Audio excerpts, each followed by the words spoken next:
오늘 주님께서 우리에게 주신 말씀은 히브리서 13장 1절부터 3절까지입니다. 다 같이 한 목소리로 읽습니다.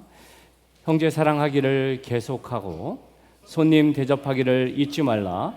이로써 부지 중에 천사들을 대접한 이들이 있었느니라. 너희도 함께 갇힌 것 같이 갇힌 자를 생각하고 너희도 몸을 가졌은즉 학대받는 자를 생각하라. 아멘. 1990년도 초반에요.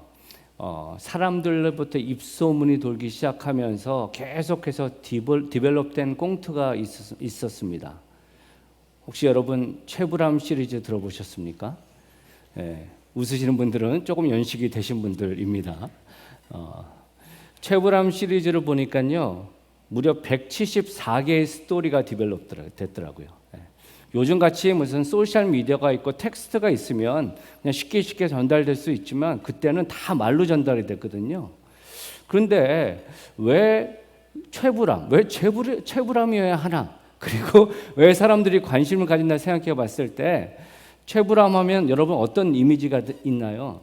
수사반장, 전원일기 생각하듯이 한국의 전통적인 아버지, 약간 권위적이고 쉽게 다가갈 수 없는 어려운 분처럼 생각이 들어지는데 엉뚱한 스토리에 그가 주인공이 되니까 사람들이 왠지 모르는 카타르시스가 있고 또 그것에 더 그 이름이 주는 기쁨이 있었던 것 같아요.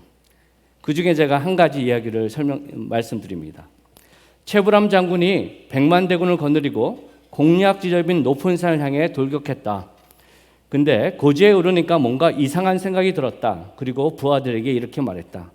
얘들아, 이 산이 아닌가벼. 이 말에 실망한 50만 명이 쓰러져 죽어버렸다.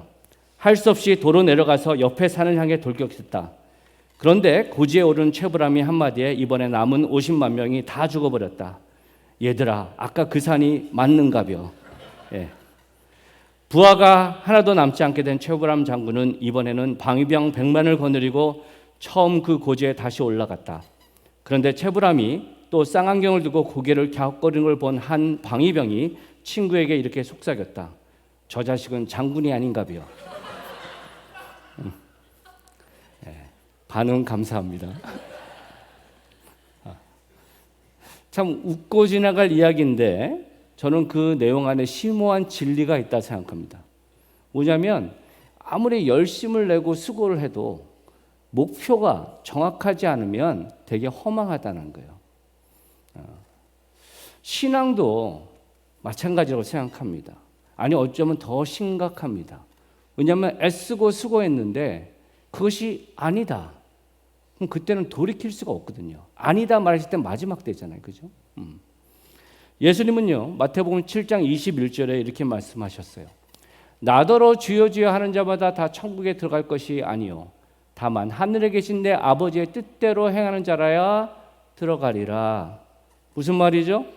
교회에 나갔고 예배도 참여했는데 하나님이 그 사람을 향해서 난 너 모른다. 너는 나와 상관없다. 여러분, 그러한 얘기를 들으면 얼마나 황당할까요? 그 정도까지는 아니더라도 하나님 옆에 섰는데 너는 상급이 없어. 너는 땅에서 벌써 이미 다 받았어. 하면 얼마나 허망하겠습니까? 의외로 믿음 생활을 한다고 하지만 이렇게 막연한 열심으로 교회에 나오는 분들이 생각보다 많아요. 저는 적어도 우리 한빛교회 성도들은 이것을 바로 알기를 원합니다. 하나님의 은혜가 무엇이고 우리가 무엇을 받았고 그 은혜를 받은 자에게 하나님이 기대하시는 평가 기준이 뭔지를 바로 알기를 원해요. 지난주에 우리가 말씀을 12장 25절 이하를 보면서 심판자 되신 하나님을 우리가 함께 생각해 봤죠? 하나님은요, 우리의 중심을 보십니다. 그리고 그 중심 안에서 우리가 말씀을 어떻게 받는지, 또 삶의 열심의 동기가 뭔지, 무엇보다도 예배자로서 어떻게 서시는지 하나님은 보시고 심판하신다 말씀드렸습니다. 그리고 이제 13장으로 넘어갔습니다. 여러분이 13장을 보시면요, 오늘 본문에도 나와 있지만 사랑을 얘기하고요, 순결을 얘기하고 돈을 얘기하고 이런 내용들이 13장에 있거든요. 그래서 우리가 생각할 때 그러면 이제 도덕적인 부분에서 이렇게 살아라라는 부분을 생각할 수 있는데 성경을 조금만 더 넓게 보면 이 내용들이 앞의 내용과 연결됨을 알 수 있어요. 그것은 바로 지난주 본문이었던 12장 28절입니다. 이렇게 말합니다. 그러므로 우리가 흔들리지 않는 나라를 받았은즉 은혜를 받자. 어떻게 해요? 하나님의 시민권자로서 은혜를 온전히 누리자. 그리고 이로 말미암아 경건함과 두려움으로 하나님을 기쁘시게 섬길지니. 자, 기쁘시게 섬긴다라는 부분을 하면서 뭐라고 얘기했죠? 예배의 모습이라고 말씀드렸죠. serving, 섬김의 부분. 예. 많은 신학자들이 그 내용의 연결로 13장을 보고 있다라는 겁니다. 그리고 양용희 교수님은요, 13장을 보면서 참된 예배란 주제로 풀어가는데 1절부터 6절까지는 개인의 삶으로 드리는 예배, 그리고 7절부터 19절은 참된 공동체적 예배 부분을 말하는데 저는 그 의견에 전적으로 동의합니다. 우리 하나님은요, 여러분 실수가 없어요. 정확하세요. 그리고 우리를 바라보신다는 거예요. 우리가 기억해야 할 사실은 우리의 신앙생활의 예배가 너무나도 중요한데 우리가 예배를 기대하고 나아간 그 태도를 통해서 우리가 어떤 신앙을 갖고 있는지를 바로 보신다는 겁니다. 저와 여러분이 기억해야 할 사실은요, 예배는 책임이나 의무가 아닙니다. 하나님의 은혜를 받았으니까 응당 이렇게 해야 돼라는 의무 정도가 아니란 겁니다. 은혜라는 단어는요, 값 없이 주신 선물이에요. 선물을 주면서 어떠한 조건을 따집니까? 아니잖아요. 그럼 말이 앞뒤가 안 맞아요. 만약에 그러한 예배로 나간다면 종교 의식에 머물게 됩니다. 또한 예배는 축복의 잣대가 아닙니다. 내가 예배를 잘 드렸기 때문에 하나님이 더 복 주시고 예배를 잘 못 드렸으니까 하나님이 벌 주시고 그런 정도의 심판의 잣대가 아니랍니다. 만약에 여기 계신 분들이 그러한 마음 정도로 예배를 생각했다 그러면 죄송하지만 그거는 우상 숭배와 크게 다르지 않아요. 내가 이렇게 했으니까 이렇게 될 것이다. 바울은요, 로마서 12장 1절에 예배를 이렇게 말합니다. 우리 다 같이 읽겠습니다. 시작. 그러므로 형제들아, 내가 하나님의 모든 자비하심으로 너희를 권하노니 너희 몸을 하나님이 기뻐하시는 거룩한 산 제물로 드리라. 이는 너희가 드릴 영적 예배니라. 하나님이 기뻐하시는 예배는 자원하는 마음입니다. 나를 드리는 겁니다. 정성으로 최선으로 삶으로 드리는 그 예배를 하나님은 기뻐하신다는 겁니다. 주일 예배가 그래서 너무나도 중요해요. 왜냐하면 함께 셀러브레이트 하면서 어떻게 해요? 한 주를 시작하기 전에 하나님의 말씀 앞에 나의 라이프를 얼라이먼트 하는 거예요. 그리고 그 받은 감격을 거기서 끝내는 게 아니라 남은 일주일의 삶을 어떻게 해요? 삶으로 살아가는 예배를 이루어 나아갈 때 주님께서 기대하시는 바른 예배가 된다는 겁니다. 지금 13장은요, 삶으로 드린 예배를 우리에게 말합니다. 그리고 우리가 돌아봐야 할 구체적인 모습을 도전하고 있어요.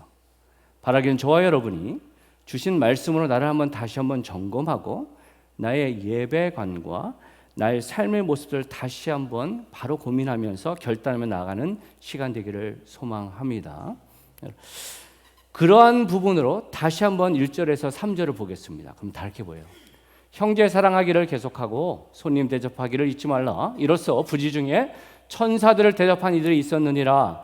너희도 함께 갇힌 것 같이 갇힌 자를 생각하고 너희도 몸을 가졌은즉 학대받는 자를 생각하라. 지금요 13장 1절에서 3절은요 성도의 사랑, 남을 향한 사랑을 지금 얘기하고 있어요. 그리고 세 부류가 나옵니다. 형제, 손님, 그리고 갇힌 자예요. 그죠? 그런데 이 세 부류의 공통점이 있습니다. 첫 번째는 남이란 겁니다. 둘째는 그리스도로 연결된 자들이란 거예요. 세 번째는 도움이 필요한 자입니다. 말씀은 우리에게 지금 도전하고 있어요. 바른 삶으로 살아가는 예배는 하나님께 온전한 예배뿐만 아니라 남을 향해서 나가야 되는데 남을 향해서 사랑하고 대접하고 생각하라. 그것이 은혜 받은 성도가 드려지는 하나님이 흠양하시는 삶으로 드리는 예배다라고 도전하고 있어요. 그럼 말씀을 풀어가면서 전체를 품고 있는 형제를 한번 생각해 보겠습니다. 저희들이 형제를 생각할 때 먼저 히브리서의 말씀을 받는 자들의 상황을 먼저 생각해야 돼요. 제가 예전에도 히브리서 말씀을 계속 강의하면서 이런 말씀 드렸잖아요. 히브리서는 이방인들보다 대부분 유대인들이다. 유대적 배경을 갖고 있는 자들에게 선포되는 하나님의 말씀이다 라고 말씀드렸죠. 그렇기 때문에 히브리서에는 구약을 제일 많이 인용한 신약 성경 중에 하나입니다. 중요한 사실은 구약의 유대인들이 또한 그 이후에 유대교도들은 형제를 어떻게 생각했냐 하는 겁니다. 그들이 생각한 형제, 이웃은 오직 아브라함의 자손, 유대 혈통 그 정도의 형제를 생각했다라는 거예요. 이방인들은 개, 돼지 취급했습니다. 하나님을 예배하는 그 성전까지도 구별하면서 차별을 뒀다라는 겁니다. 그런데 지금 히브리서 기자는 훨씬 더 넓은 관점에서 형제를 봐야 한다라고 도전한 거예요. 무슨 말이에요? 혈통이 다르고 국적이 다르고 다른 문화, 다른 환경 속에 있는 모든 자가 우리의 진정한 형제임을 기억하라라는 부분입니다. 그렇기 때문에 지금 1절에서 말하는 형제의 개념은 2절의 손님, 3절의 갇힌 자를 모두 포함하는 가족 개념에 있다는 것을 우리가 놓치지 말아야 돼요. 그래서 교회에서 형제님, 자매님 하잖아요. 그죠? 괜히 그렇게 하는 게 아니에요. 여러분, 형제는 피를 나는 거잖아요. 그죠? 아버지의 피를 나누는 형제들, 형제 자매 그러잖아요. 우리는 예수 그리스도의 피를 나누는 거예요. 어떻게 해서 훨씬 더 진한 거예요. 형식적인 부분이 아니라 훨씬 더 그 의미를 바로 이해하면서 말씀을 보길 원합니다. 그리고 그 말씀 안에서 형제를 사랑하라 할 때 나의 모습을 돌아보면 좋겠어요. 멀리부터 가지 말고 교회 안에 보면서 한번 생각하면 좋겠어요. 교회는 나오지만 혹시 여러분이 형제, 자매 하면 내가 편한 사람, 나랑 잘 통하는 사람, 나와 지적 레벨이 같고 소셜 레벨이 같고 관심사가 같고 취미가 같은 사람 정도만 만약에 형제라고 생각한다면 그것은 바른 모습이 아니에요. 물론 가족들이 모두가 다 친한 것은 아니죠. 안타까운 현실입니다. 그런데 그래도 적어도 가족은 같은 공간에 있어요. 공유한다라는 거예요. 우리가 꼭 그 부분을 기억하면 좋겠어요.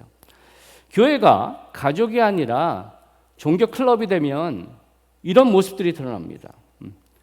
먼저 온 사람들이 우대받아요. 나중에 온 사람들을 판단해요. 그리고 함부로 자기 스타일이 아니면 그냥 함부로 해도 된다. 내 교회다. 뭐 이런 식의 모습들이 있어요. 여러분, 그거는 바른 모습이 아니에요. 기여도가 높은 사람들에게는 훨씬 더 귀를 기울이고 그러지 못한 사람들은 외면하는 것. 그것은 바른 모습이 아닙니다. 예수님을 생각해 보세요. 예수님은요, 세상 사람들이 정말 타부시하는 더럽다는 그러한 자들을 예수님은 품으셨어요. 그죠? 세리를 생각해 보세요. 인간의 수에도 국민의 수에도 포함되지 않고 투표권도 없었어요. 근데 마태를, 삭개오를 예수님은 만나주시고 함께 식사로 나가며 식구가 되고 제자로 삼으셨더라고요. 막달라 마리아, 가늠한 상황 안에서 사람들이 돌로 쳐 죽이고자 했을 때 예수님은 용서하시고 회복시키고 놀라운 주님의 여제자가 되게 하시지 않았습니까? 그런데 우리가 또 한 잊지 말아야 할 사실은 예수님은 약하고 가난한 자만 관심하지 않았어요. 예수님은요, 부자도 능력 있는 자들, 성공한 자들에게도 손을 내밀었어요. 문제는 뭐냐? 그들이 예수님의 초청을 거부한 것이지 예수님이 이런 쪽만 생각하는 부분이 아니라 모두를 포함하는 그 모습이 예수님의 가족관이었다라는 겁니다. 저는 우리 한빛교회가 예수님을 닮은 제자교회가 되기를 원합니다. 우리가 그러기 위해서는 형제의 지경이 넓어져야 돼요. 그리고 그런 모습으로 나아갈 때 우리가 정말 제자가 제자를 낳고 교회가 교회를 낳는 그런 풍성한 모습으로 설 줄 믿습니다. 이런 관점 아래서 2절과 3절을 생각해 보겠습니다. 예수님의 그 사랑으로 삶을 드린 예배는 어떠한 모습이 될까 하는 것을 두 가지를 보겠는데, 첫 번째는 이것입니다. 다 같이 읽습니다. 내가 가진 것을 나누는 삶을 사십시오. 우리가 하나님 앞에 예배할 때 어떻게 해요? 나의 시간과 삶과 정성과 재능을 바로 드려야 합니다 얘기하잖아요. 그런데 받은 은혜 받은 자로서의 우리 성도의 삶은 남을 위해서도 그런 모습으로 나가야 됨을, 그것을 주님이 기뻐하심을 기억하면 좋겠어요. 2절은 이렇게 말합니다. 손님 대접하기를 잊지 말라. 이로써 부지 중에 천사들을 대접한 일이 있었느니라. 여기서 손님을 영어 성경은 stranger라고 말합니다. 낯선 사람, 다른 말로 하면 시대 배경을 볼 때 여행자입니다. 그리고 여기서 hospitality를 얘기하면서 손님 대접을 얘기할 때는 집을 오픈해서 여행자들을 받아들인 것을 해라라는 거거든요. 또 여기서 우리는 질문하게 돼요. 그때는 여관이 없었나? 왜 교인들이 그런 거를 해야 되지? 라는 질문을 던지게 된다는 거예요. 신학자 윌리엄 버클리는요, 고대 문헌을 베이스로 해서 특별히 또 이교도 땅에 있는 그 여관들이 어떤 모습인지 평가하는데 세 가지로 말해요. 첫 번째는 여관은 아주 오래전부터 비참한 장소였다는 거예요. 아리스토파네라는 사람의 희극 The Frogs, 개구리라는 그 희극에 이런 대사가 나와요. 디오니소스가요 헬라클라스에게 이런 질문을 해요. 벼룩이 가장 적은 여관이 어디인지 나한테 좀 알려줘. 무슨 말이에요? 당시에 여관하면 벼룩이 득실했다라는 거예요. 예. 예. 또 당대 여관은 범죄가 득실했음을 말합니다. 플라톤은요, 더 러스라는 부분에서 이런 부분을 얘기해요. 당대 손님을 인질로 삼는 여관 주인들에 대한 케이스를 이렇게 처리해라라고 말하고 있어요. 무슨 말이에요? 예. 범죄의 모든 일들이 그 안에 이루어짐을 우리가 알 수 있다는 거예요. 세 번째, 여관은 음란한 장소였다는 거예요. 고대 그리스 철학자 테오프라스토스는요 이렇게 말합니다. 여관은 지금 사창가 수준으로 운영되고 있다. 여기서 우리가 알게 되는 사실은 그 시대 때 여가의 모습은 우리가 요즘 말하는 호텔 뭐 이런 모습이 아니었다라는 거예요. 그리고 우리가 기억해야 할 사실은 여기서 말한 여행자들이 누구냐 하는 겁니다. 거기서 나오는 여행자들은 믿음 때문에 예수를 따름으로 인해서 가족에게 쫓겨나고 공동체에서 쫓겨내서 갈 곳 없는 자들이 여행자로 있었어요. 그리고 또 복음을 증거하기 위해서 순회하면서 하나님의 말씀을 나누는 전도자들이 여행자였다는 겁니다.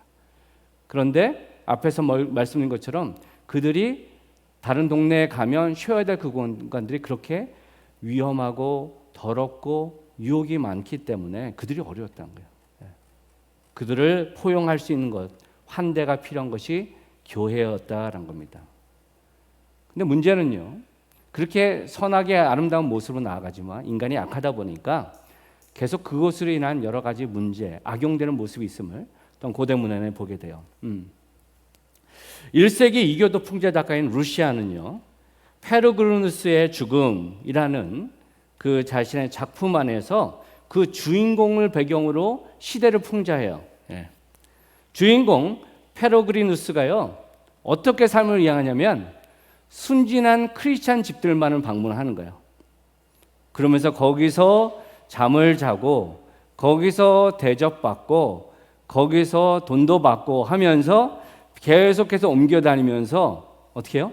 정작 그를 서빙하는 크리스찬들은 배고프고 어려운 삶을 사는데 그는 그런 서비스를 받으면서 아주 탱자 자유롭게 사는 그 모습을 보면서 크리스찬들을 한편으로 이렇게 꼬는 소설이 바로 이 부분이거든요. 이런 모습이 많았기 때문에 고대 기독교 지침서인 디다케는요, 이러한 구체적인 지침서를 내렸습니다. 이렇게 말하고 있어요. 여러분에게 오는 모든 사도를 주님으로 영접하되 하루 이상 머물지 말고 필요하다면 이틀을 머물게 하십시오. 그러나 그가 사흘을 머문다면 그는 거짓 예언자입니다. 그리고 사도가 외출할 때에 그가 밤에 다시 숙소로 도달할 때까지 빵 외에 아무것도 받지 못하게 하십시오. 그 외에나 그가 돈을 구하면 그는 거짓 선지자입니다. 여러분, 여기서 우리가 알게 되는 게 당대 초대교회 성도들은 환대로 아름답게 나아가지만 그것을 악용하는 사람들이 너무나 많아서 구체적으로 날짜까지 줘가면서 이렇게 해라라는 것을 통해서 알 수 있잖아요. 근데 여기서 우리가 알게 되는 사실이 뭐냐면 이게 고대 시대만 그러냐는 거예요. 요즘도 그러지 않습니까? 네. 대접받는 거는 모두가 좋아해요. 근데 섬기고 나누는 부분에 있어서는 어려움이 있어요. 그리고 때로는 그런 모습 가운데 우리가 나만 손해보는 것 같은 생각이 들 때도 있다라는 겁니다. 교회 공동체 안에서도 그래서 그런지 섬김이 필요합니다. 교육부의 교사가 필요합니다. 예배 영상을 위해서 카메라를 섬길 분들이 필요합니다.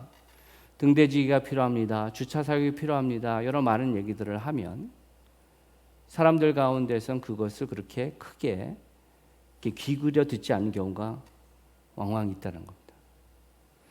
여러분, 저는요 충분히 이해가 됩니다.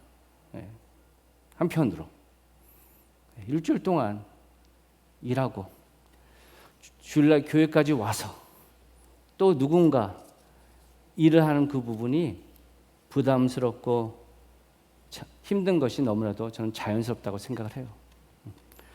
등대 모임도 그런 부분이 아닐까 생각해요. 교회에서 모이는 게 한편으로 편해요. 뭐 주차나 이런 것들도 편한 부분들도 있겠지만 어떤 분들은 자기 집을 오픈하고 이렇게 나누는 거가 좀 꺼리낌이 없는 분들도 계시지만 또 어떤 분들은 사는 모습을 보여주는 게 불편할 수 있거든요. 그리고 사람들이 오면 그냥 오는 정도가 아니잖아요. 준비를 해야 되잖아요. 집도 청소해야 되고 신경 쓸 게 많잖아요. 그런 부분을 생각해 봤을 때 합리적으로 생각하면 충분히 이해됩니다. 그런데 성경은 우리에게 집을 오픈하고 사람들을 초청하고 나아가라고 우리한테 가르쳐주고 있어요. 왜 그럴까요? 고생하라고? 아닙니다. 그 안에 놀라운 비밀이 있기 때문이에요. 본문 2절을 다시 보면 이렇게 말합니다. 손님 대접하기를 잊지 말라. 이로써 부지 중에 천사들을 대접한 일도 있었느니라. 형제를 사랑한 것을 우리는 필라델피아라고 합니다. 그리고 낯선 외인을 사랑한 것을 필로소니아라고 말하는데 중요한 사실은 그 사랑의 아름다운 행동 안에 놀라운 축복 비밀이 있다라는 겁니다. 그러면서 그들이 알고 있는 구약의 조상들의 모습을 그는 얘기하고 있죠. 너희도 알고 있잖아. 우리가 쉽게 떠오르는 건 뭐죠? 창세기 18장의 아브라함 아닙니까? 아브라함이 여행자들을 보고선 세 명의 여행자를 보고 이곳을 쉬십시오. 융성하게 대접했을 때 그가 나중에 여호와 하나님 천사들이었다는 것을 알게 되고 자기의 조카 롯이 있는 그곳에 어때요? 하나님의 심판이 있다는 것을 알게 돼서 구원하는 놀라운 유익을 받잖아요. 그죠? 사사기 6장에도 보면 기드온이 지나간 자를 섬겼다가 하나님의 놀라운 역사와 사용하심의 메시지를 듣잖아요. 사사기 13장에도 마노아가 그런 모습으로 나갔을 때 아들 삼손을 하나님이 허락하시겠다. 그 이야기를 듣습니다. 중요한 사실은 그들의 행동이 그냥 어떻게 하다 보니까 저 사람은 대접해야지가 아니라 부지불식간에 다른 말로 하면 습관적으로 나그네를 대접했는데 그러한 상황 가운데 하나님의 놀라운 만지심이 있었다는 겁니다. 여러분, 그래서 그럴까요? 구약과 연관이 깊은 유대교도들이나 무슬림들은요, 지금도 hospitality, 환대를 되게 중요한 미덕으로 생각해요. 그래서 여러분 선교지를 갔을 때 모든 것이 excuse 되는 제목인데 그게 뭐냐면 집에 손님이 왔습니다.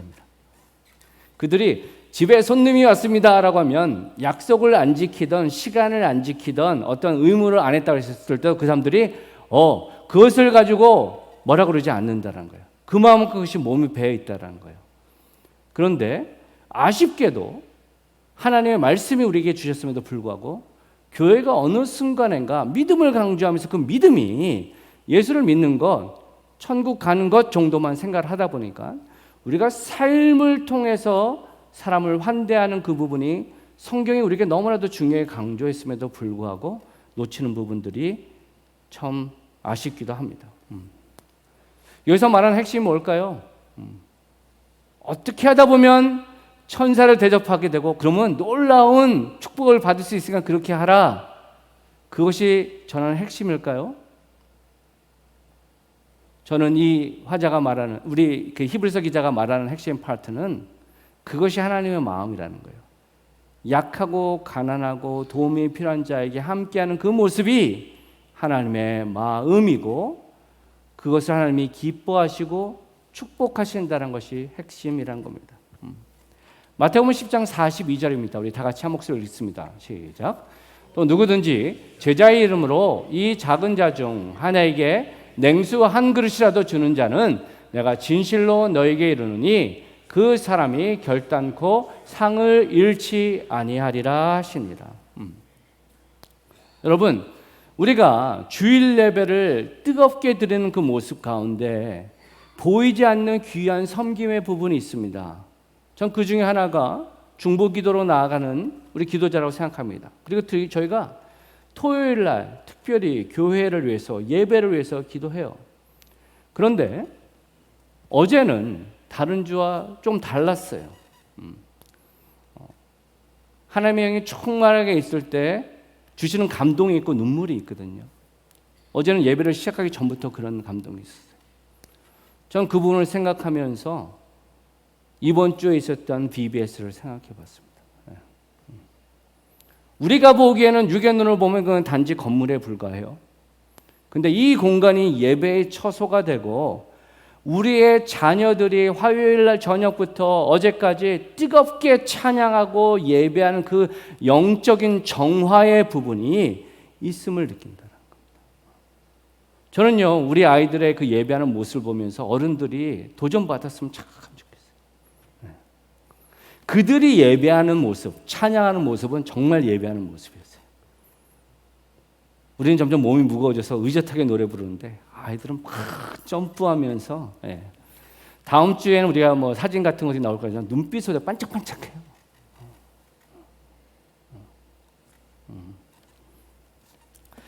등대로 모일 때 사무실도 좋고 교회도 좋습니다. 그런데 왜 우리가 가정에서 모이는 것을 얘기할까요? 그것은 퍼스널한 장소이기 때문이에요. 퍼스널한 장소에서 우리가 찬양하고 말씀을 나누고 함께 할 때는 분명히 그 느낌이 달라요. 여러분 기억하시기 바랍니다. 집을 청소하면 우리의 건강에 도움이 돼요. 그죠? 먼지를 없애고 그렇게 하니까. 여러분 집을 영적으로도 청소를 해야 돼요. 그게 바로 집을 예배의 장소로 만드는 겁니다. 교회가 나를 등대지기로 세웠고 내 책임이니까 정도의 부분을 하면 그게 일이 돼요. 그런데 우리가 삶을 살아가면서 우리의 집이 어떻죠? 행복하고 좋은 것도 있지만 죄된 모습도 있잖아요. 싸우고 속이고 때로는 아픈 부분들이 있잖아요. 근데 우리가 영의 눈으로 보면 그곳을 우리가 함께 예배하는 공간으로 성도가 함께하는 교제의 공간으로 나아갈 때 영적인 정화가 있다라는 겁니다. 우리가 그 부분을 바로 알게 되면 교회 일이 아니라 하나님의 킹덤 드림의 한 파트를 감당하고 있다는 것을 생각하게 되고 그것이 우리를 영적으로 더욱더 건강하게 만든다는 거예요. 이런 말이 있잖아요. 우유를 먹는 자보다 우유를 배달하는 자가 더 건강하다. 남을 위해서 섬기는 그 부분이 그냥 해야 되는 책임과 의무가 아니라 그것을 통해서 주시는 하나님의 놀라운 축복이 있다는 것을 저와 여러분이 꼭 기억하면 좋겠습니다. 히브리서 6장 10절은 이렇게 말합니다. 우리 다 같이 한번 읽어볼까요? 하나님은 불의하지 아니하사 너희 행위와 그의 이름을 위하여 나타낸 사랑으로 이미 성도를 섬긴 것과 이제도 섬기고 있는 것을 잊어버리지 아니하시느니라. 우리에게 주어진 시간을 하나님이 기뻐하시고 기준으로 삼는 그 일에 사용하는 것은요, 세상이 보기에는 어리석어 보일지 몰라도 영적으로 봤을 때는 너무나도 지혜로운 거예요. 저는 우리 등대지기들이, 교회를 섬기는 모든 성도들이 그 부분을 바로 알았으면 좋겠습니다. 부르심의 사명이 있기 때문에 그것이 주는 짐이 있지만 더 큰 축복이 있어요. 우리가 그 부분을 바로 기억하며 나아갈 때 우리는 남을 향해서 나의 것을 나눔에 보다 적극적으로 서 나아가고 삶으로 드리는 예배로 주님이 기뻐하신 모습으로 설 줄 믿습니다. 그렇게 서시기를 소망합니다. 두 번째, 하나님이 기뻐받으시는 살아있는 예배의 부분은 이겁니다. 함께 있습니다. 고통당하는 자를 내 가족으로 품으십시오. 3절을 보면 이렇게 말해요. 너희도 함께 갇힌 것 같이 갇힌 자를 생각하고 너희도 몸을 가졌은즉 학대받는 자를 생각하라. 지금 기자는요, 앞에서 언급한 여행자보다 더 어려운 가운데 있는 죄수, 갇힌 자를 돌보라 도전합니다. 제가 여러분에게 사진을 좀 보여드릴게요. 한번 보시죠. 여러분은 이 건물이 뭐라고 보이십니까? 되게 세련되고 좋아 보이죠? 네. 안에는 이렇게 생겼습니다. 네. 어떤 분은 이렇게 생각하고요. 뭐 괜찮네. 근데 괜찮네. 거기가 만약에 교도소라면. 여기가 교도소예요. 네. 오스트리아에 있는 레오벤 교도소입니다. 우리가 아는 사실은 교도소가 이 정도까지는 아니더라도 보통은 우리가 교도소에 들어간다 그러면 적어도 갇힌 것뿐만 아니라 옷도 주고 먹을 것도 주고 입을 것 아니면 덮을 것들을 주잖아요. 근데 오늘 본문 속에서 나오는 감옥은 그것과 전혀 다르다라는 거예요. 고대 시대 때 감옥은 진짜 쳐놓는 것밖에 없어요. 외부의 도움이 필요해요. 먹는 거, 입는 거, 덮을 것. 너무나도 축축하고 어둡기 때문에 건강한 사람도 며칠이 지나서 병에 걸린다 그럽니다. 그리고 외부의 도움이 없다면 겨울에는 며칠을 못 살고 죽는 게 다반사였다 그럽니다. 그런데 지금 히브리서 기자는 그 갇힌 자를 좀 얘기하고 있다라는 거예요. 세상적으로 봤을 때 정말 소망이 없는 자들, 그리고 그 가운데 많은 사람들이 믿음 때문에 갇힌 자들이었다는 거예요. 그런데 그런 자들 향해서 초대교회인들은 어떻게 살았는지 아십니까? 기록에 의하면 이럽니다. 교도소 주변에 언제나 여인들이 있었다고 그래요. 그리고 누군가 끌려 들어가면 그 사람을 만나서 뭐가 필요한지, 왜 들어왔는지 그런 얘기들을 들었다고 그래요. 그리고 필요한 것들을 공급해 줬다 그럽니다. 또 어떤 이들은 간수에게 돈을 더 주고 들어가서 그들과 같이 눕고 그들을 위로하고 나가는 모습이었다라고 말합니다. 아리스티데스는요, 그의 변증론에서 이런 부분을 얘기해요. 만약 그들 중에 가난하거나 궁핍하여 필요한 것이 풍부하지 않으면 2, 3일을 굶고 갇힌 자들에게 필요한 음식을 공급했다. 여러분, 앞에서 여행자에게 보여지는 환대는 내가 가지고 있는 것들의 일부를 가지고 어떻게 해요? 나눠주는 선함이에요. 그런데 지금 갇힌 자에게 나눠지는 모습은 어떻게 해요? 나에게 반드시 절실히 필요한 것까지도 잘라내서 그들을 도왔다라는 겁니다. 그들이 어떻게 그럴 수 있었을까요? 내가 예수 믿으니까 착하게 살아야 되기 때문에 라는 의무감 때문이었을까요? 본문은요, 우리에게 도전합니다. 너희도 함께 갇힌 것 같이 갇힌 자를 생각하고. 무슨 말이에요?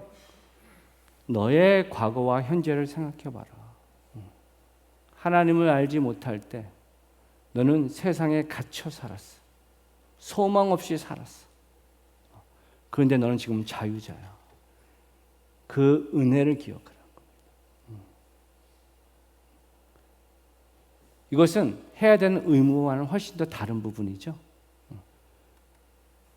주님은 그것을 교회에게 기대하시고 그것이 예배의 모습이라고 말씀합니다. 그렇다면 이 말씀을 요즘의 컨텍스트로 어떻게 이해할 수 있을까요? 직접적으로 믿음 때문에 갇힌 자도 있지만 그건 일부고, 우리의 주변을 보면 아무래도 선교사님들 아닐까요? 하나님의 그 거룩한 부르심 때문에 편한 자리, 익숙한 환경을 벗어나 타국에 가서 복음을 나누는 그 모습.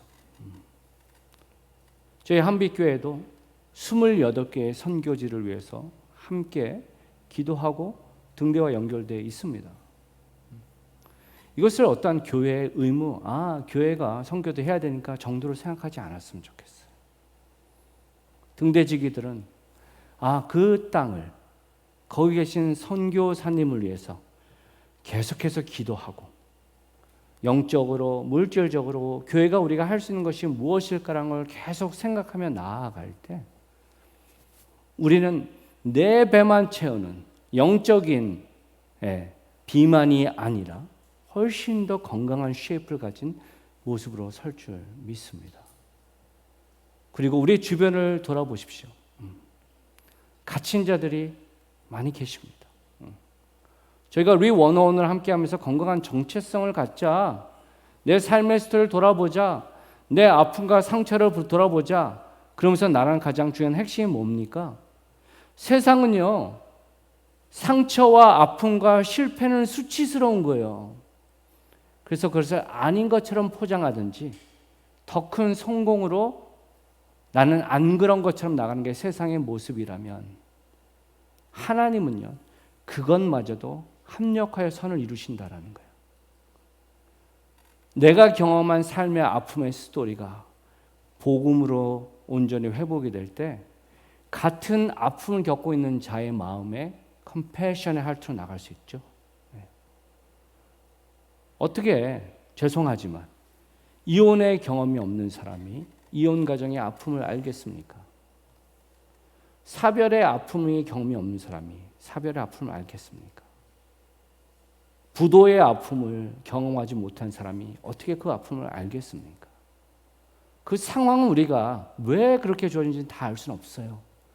근데 그것이 하나님의 은혜 가운데 다시 만져질 때 여러분, 그것이 도구가 된다는 거예요. 우리가 모두를 다 전달할 수는 없어요.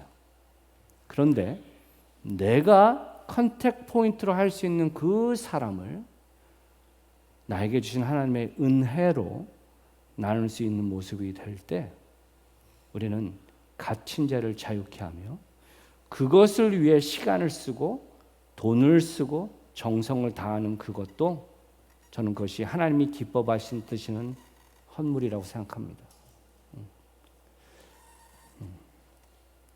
성경 말씀은요, 약간은 무섭게 경고하고 있어요. 요한일서 3장 14절입니다. 다 같이 읽겠습니다. 시작. 우리는 형제를 사랑함으로 사망에서 옮겨 생명으로 들어간 줄을 알거니와 사랑하지 아니하는 자는 사망에 머물러 있느니라. 잘 따라오고 계십니까? 우리가 복음을, 은혜를 너무나도 값싸게 생각해요. 저속하게 만들어요. 예수 믿으면 천국, 꼭 마치 어떻게 살든 예수 믿었으니까 나는 천국을 갈 수 있어, 그 정도의 수준으로 말씀이 증거되고 성도들이 그것이 신앙인 것처럼 생각하는 분들이 계세요. 그렇기 때문에 아쉽지만 참 영향력, 하나님 기뻐하신 예배자로 서지 못한다는 거예요. 주님은 말씀합니다. 하나님의 크신 사랑의 감격을 어떻게 하라고요? 남을 향해서, 이웃을 향해서 삶으로 보여내라. 그것이 복음을 받은 자의 증거다. 말씀을 마무리합니다. 로마 제국이 기독교에 넘어졌습니다. 무너졌습니다. 그런데 당대 기독교인의 수는 1%도 되지 않았어요. 우리가 강물과 바닷물을 비교할 때 바닷물은 짜잖아요. 그죠? 근데 소금의 농도가 4% 정도밖에 안 된다고 그래요. 되게 작은 역수예요. 근데 그 4%가 그 짠맛을 만든다라는 거예요. 역사를 보니까 혁명이 일어나고 세상을 변화시킨 일들을 보니까 단 4% 정도의 사람이 그것에 대해서 헌신하고 결단했을 때 세상이 바뀌었다는 기록들이 있습니다. 한국은 기독교인 수가 20%가 넘습니다. 미국도 마찬가지입니다. 그런데 우리가 매일 듣는 뉴스를 보면 전혀 생명의 감격과 진리의 감격이 보여지지 않습니다. 왜 그럴까요? 저는 그 가장 큰 이유가 우리의 예배가 교회 건물 안에만 머물러서가 아닐까 생각합니다. 세상 사람들은 성도의 삶을 통해 성경을 읽고 하나님을 간접적으로 본다는 거예요. 근데 우리의 삶과 신앙의 모습이 사랑을 얘기하고 진리를 얘기하지만 그들에게 충분히 전달되지 못할 때 교회를 향해서 개독교라고 말을 하고 교회는 또 그 부분 안에서 침묵하는 그런 모습의 반복이 된다는 거죠. 여러분 기억하시기 바랍니다. 저와 여러분의 일주일의 삶을 통해서 세상은 하나님을 보고 진리를 보고 사랑을 보고 풍성을 봅니다. 교회는 아무나가 아닙니다. 성도는 아무나가 아닙니다. 주님 우리에게 오너십을 줬다는 걸 꼭 기억하면 좋겠어요. 홈리스로 살지 마십시오. 홈리스는 끊임없이 남에게 구걸하면서도 자신의 그 모습을 수치스럽게 생각하지 않아요. 저는 지금 비하는 부분에서 그걸 얘기하는 게 아니라 우리의 모습이 그럴 수 있다. 오너들은 베풉니다. 나눠줍니다. 왜냐하면 더 풍성함이 있기 때문입니다.